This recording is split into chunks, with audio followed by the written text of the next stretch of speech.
अगली प्रॉपर्टी है इनकी डेंसिटी एंड वॉल्यूम, यानी घनत्व और इनका आयतन।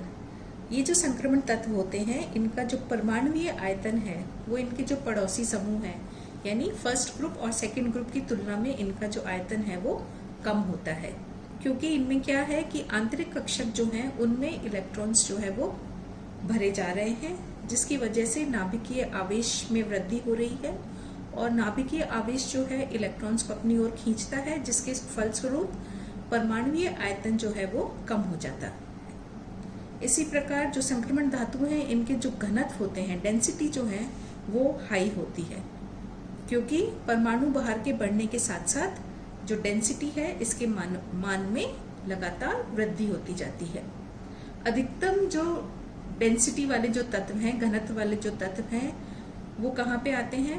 जो पीरियोडिक टेबल है, आवर्त सारणी में जो 4f कक्षक के पूरा भरे जाने तथा जो 5d कक्षक जहाँ पे बढ़ना प्रारंभ होते हैं, यानी हेफनियम और गोल्ड, इनके बीच में जो तत्व स्थित हैं उनकी जो डेंसिटी होती है वो हाई होती है। सेकेंड ट्रांजिशन सीरीज जो है इनकी डेंसिटी और ज्यादा हाई होती है, और जो थर्ड ट्रांजिशन सीरीज है ये अधिकतम घनत्व दर्शाते हैं।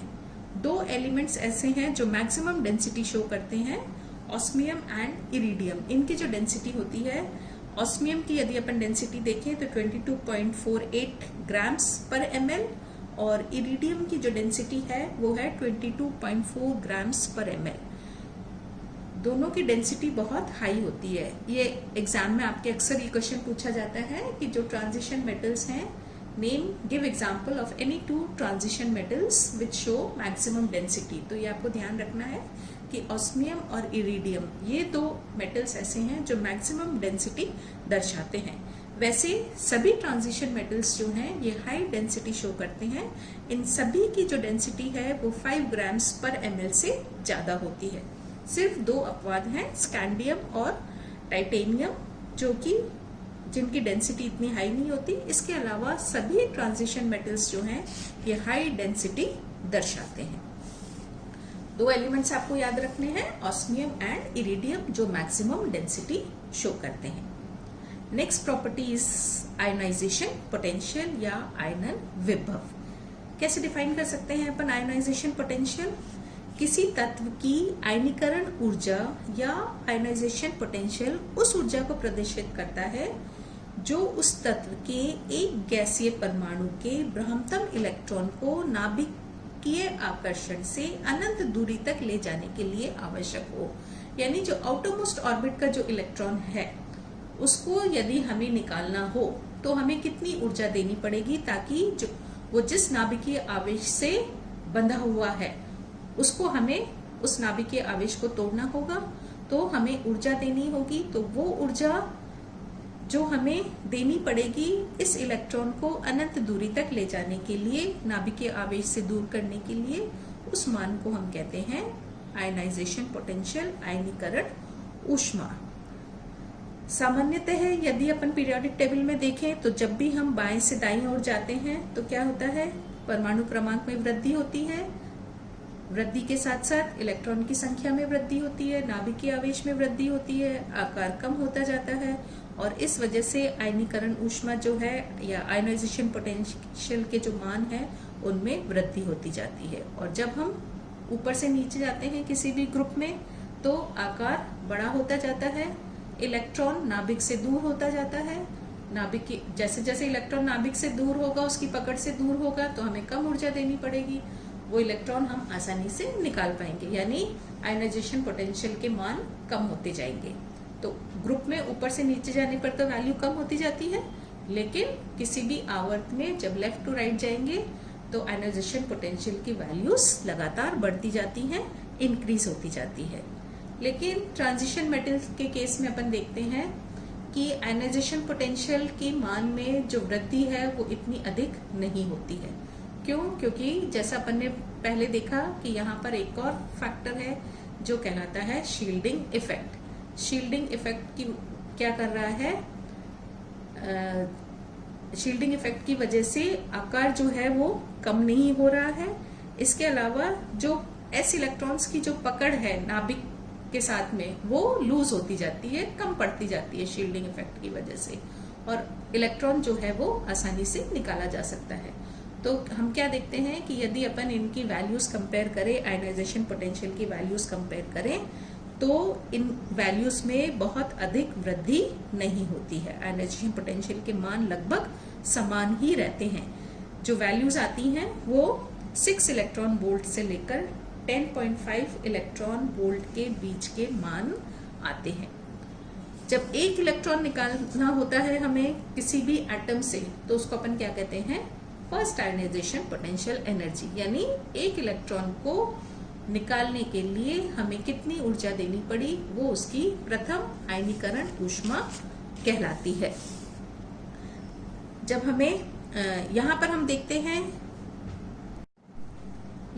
देखते हैं कि इनकी जो यदि अपन फर्स्ट ट्रांजिशन सीरीज के मेंबर्स की आयनाइजेशन पोटेंशियल वैल्यूज देखें, तो हम देखते हैं कि S ब्लॉक और P ब्लॉक दोनों से इनकी जो आयनीकरण ऊष्मा है उसका मान अधिक है। S ब्लॉक और P ब्लॉक से दोनों से ज्यादा है, लेकिन जब अपन सीरीज में आगे बढ़ते हैं तो बहुत अधिक अंतर नहीं पाया जाता है।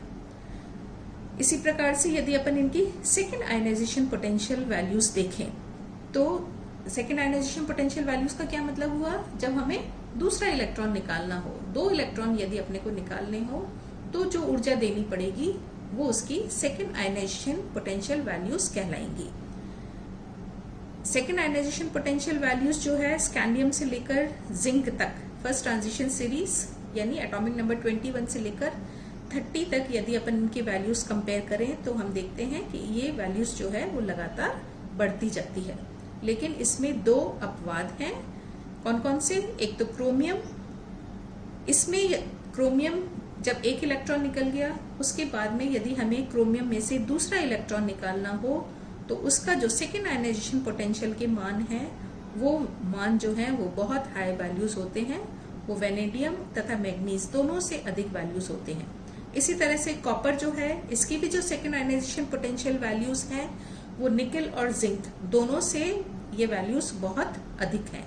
तो इसको अपन कैसे समझा सकते हैं? इसको अगेन हम हाफ फिल्ड और कंप्लीटली फिल्ड ऑर्बिटल से समझा सकते हैं कि जब क्रोमियम में से एक इलेक्ट्रॉन निकल गया, उसके बाद में इसका इलेक्ट्रॉनिक कॉन्फ़िगरेशन क्या हो जाता है?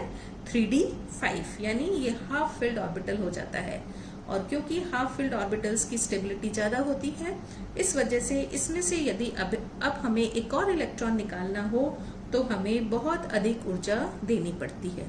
इसी तरह से कॉपर, एक इलेक्ट्रॉन निकलने के बाद घनावेशित हो गया, उसके बाद में यदि हमें एक और इलेक्ट्रॉन निकालना हो, तो एक इलेक्ट्रॉन निकलने के बाद इसका कॉन्फ़िगरेशन हो गया था 3d10।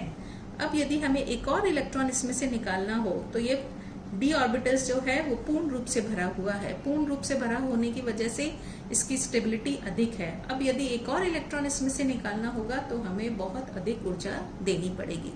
तो 2 एलिमेंट्स आपको याद रखने हैं कि इनकी जो सेकेंड आयनाइजेशन पोटेंशियल की वैल्यूज होती हैं वो बहुत अधिक वैल्यूज होती हैं, chromium and copper, due to half filled and completely filled d orbitals. वैसे यदि अपन देखें तो सभी जो ट्रांजिशन सीरीज के मेंबर्स हैं, इनके आयनाइजेशन पोटेंशियल के मान उच्च होते हैं, और ये जो वैल्यूज हैं जैसे जैसे अपन सीरीज में आगे बढ़ते हैं वैसे वैसे ये मान जो है ये बढ़ते जाते हैं। हाई आयनाइजेशन पोटेंशियल वैल्यूज का क्या मतलब हो गया कि जो संक्रमण धातु हैं वो आसानी से इलेक्ट्रॉन त्याग नहीं कर सकते हैं। इस कारण ये कम घन, विद्युतीय तथा दुर्बल अपचायक धातुएं हैं। इनका व्यवहार कैसा होना चाहिए? They should be weak reducing agents. अगली प्रॉपर्टी है इनकी मेल्टिंग एंड बॉइलिंग पॉइंट्स, यानी इनके क्वथनांक और गलनांक।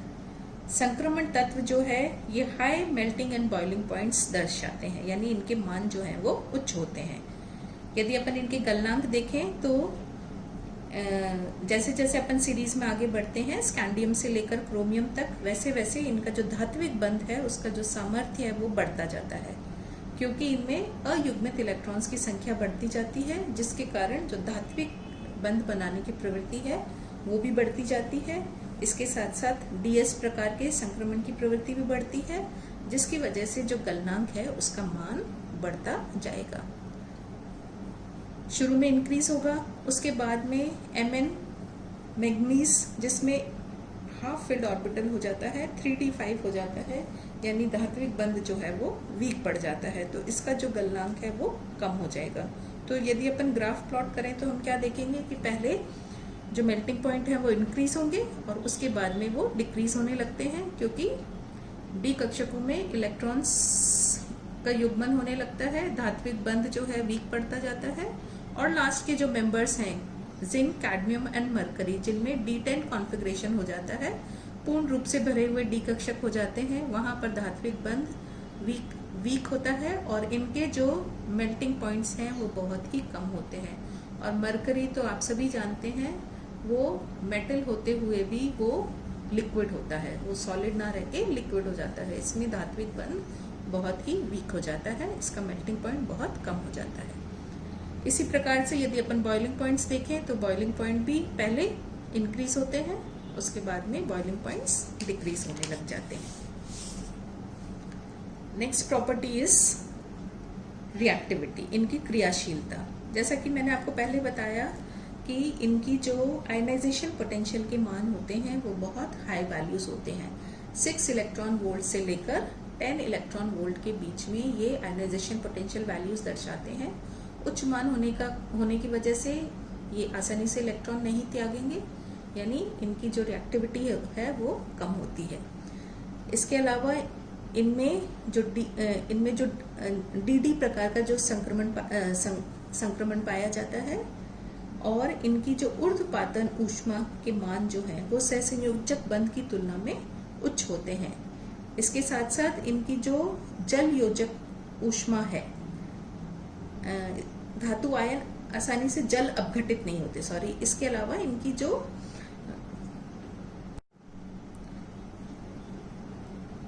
इनके जो धातु आयन है वो आसानी से जल अपघटित नहीं होंगे, और इन सभी गुणों के कारण क्या है, इनकी जो क्रियाशीलता है वो बहुत कम हो जाती है। और गोल्ड, प्लैटिनम को तो हम निष्क्रिय धातु मानते हैं, यानी इनकी क्रियाशीलता जो है वो बहुत कम होती है। ये भी कभी कभी एग्जाम में आपके पूछा जाता है कि give example of inert metals, निष्क्रिय धातु, मतलब जिनकी क्रियाशीलता बहुत कम है, जो आसानी से क्रिया नहीं करते। तो गोल्ड और प्लैटिनम ऐसे मेटल्स हैं जिनकी क्रियाशीलता बहुत कम होती है। प्रथम से द्वितीय तथा द्वितीय से तृतीय संक्रमण श्रेणी में जाने पर संक्रमण धातुओं की क्रियाशीलता कम होती जाती है। Now the next property is catalytic property. This property is very important कि इनको हम उत्प्रेरक की तरह काम में लेते हैं। बहुत सारी अभिक्रियाएं आपने देखी होंगी जिनमें जो ट्रांजिशन मेटल्स हैं उनको कैटलिस्ट की तरह काम में लिया जाता है। तो क्या कारण है कि इनको अपन कैटलिस्ट की तरह काम में लेते हैं कि एक तो ये वेरिएबल ऑक्सीडेशन स्टेट दर्शाते हैं, परिवर्तनशील ऑक्सीकरण अवस्था दर्शाते हैं। परिवर्तनशील ऑक्सीकरण अवस्था का क्या मतलब हुआ कि एक तो इनके NS कक्षकों में इलेक्ट्रॉन होते हैं, S कक्षकों में इलेक्ट्रॉन है, 1 या 2 इलेक्ट्रॉन है, इसके अलावा इनके D कक्षकों में इलेक्ट्रॉन्स जो है वो भरे जा रहे हैं। तो ये सभी इलेक्ट्रॉन्स जो है ये त्याग सकते हैं। इस वजह से ये +2 से लेकर +7 तक ऑक्सीडेशन Mn जो है वो मैक्सिमम ऑक्सीडेशन स्टेट दर्शाता है, वहां तक ये ऑक्सीडेशन स्टेट दर्शा सकते हैं। तो ये वेरिएबल ऑक्सीडेशन स्टेट होने की वजह से संक्रमण धातु जो है उसको अपन उत्प्रेरक की तरह काम में लेते हैं। इसके अलावा इनके पास में रिक्त डी कक्षक भी उपस्थित होते हैं, और रिक्त डी कक्षक उपस्थित होने की वजह से क्या करते हैं, धातु के साथ में रिएक्टेंट के साथ में क्रिया करके ये एक इंटरमीडिएट कंपाउंड बना लेते हैं, जो कि अंत में उत्प्रेरक तथा उत्पाद में वियोजित हो जाता है और अभिक्रिया को ये फास्ट कर देता है। दूसरा कारण जो है इनकी, यदि अपन फाइन पाउडर लें, पिसा हुआ फाइनली डिवाइडेड पाउडर लें, तो ये क्या करते हैं, जो रिएक्टेंट है उनको एक सरफेस प्रोवाइड करते हैं। उस सरफेस पे रिएक्टेंट जो है वो एब्जॉर्ब हो जाता है, एड्सॉर्ब एक्टिवेटेड कॉम्प्लेक्स बना लेता है, उसको एक सरफेस मिल जाता है अभिक्रिया के लिए, और अभिक्रिया की गति को जो वो है वो बढ़ा देता है, और इस तरह से फिर अभिक्रिया पूर्ण होने के बाद में कैटलिस्ट अलग हो जाएगा और प्रोडक्ट जो है वो अलग हो जाएगा।